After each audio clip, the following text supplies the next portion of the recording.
Talaga naman, solid na matigas yung aking charcoal briquette. Hindi po yan masyadong pulbos, hindi din masyadong granule. Masaganang araw po sa ating lahat. Ako po ulit si Engineer Robert ng RM Metal Works. Ngayong araw, ipapakita ko po ulit yung ating charcoal briquetting machine.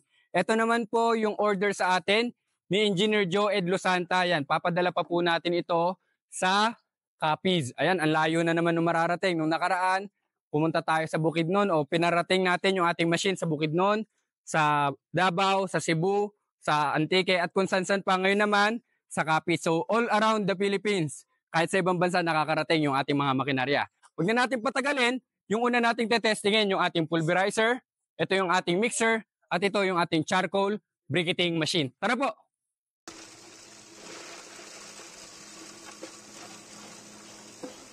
Ito po, pakita ko yung magiging output. Hindi po yan masyadong pulbos, hindi din masyadong granule. Saktong-sakto po yan para sa ating charcoal briquette. Yan, ganun lang kami standard ito. Malakas po itong gumiling dahil ang capacity po nito 100 kg kada oras. Yun po ang capacity niyan. Kaya niyang gumiling hanggang 100 kilo ng uling kada oras. Susunod po natin gagawin, lalagay po natin yan sa ating mixer. Doon po natin yan nahaluan ng binder. Ang tatandaan lang po ninyo, 10-1-3, sa kada 10 kilo ng uling, 1 kilo ng kasaba, 3 litro ng mainit na tubig. Ito po yung inyong mixer, sir. Yan. Saktong-sakto yan, no? Yan po, pakita natin yung output ng ating charcoal briquetting machine. Buhos nyo lang yung ating materyalin.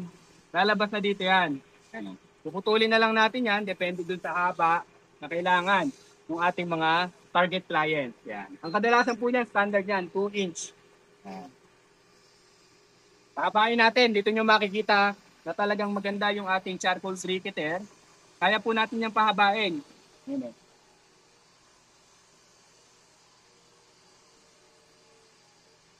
Ang diameter po nito, 2 inches. Sakto-sakto po yan sa mga sanggutalan, sa mga ihawan. Ayan o. Haba o.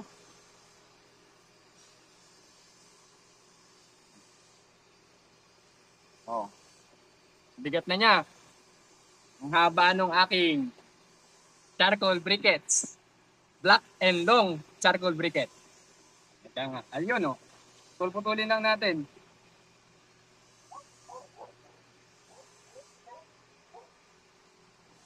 Ang capacity po nito, 100 kg hanggang 200 kg na briquettes kada oras. Ayun, talaga naman, solid na matigas yung aking charcoal briquette.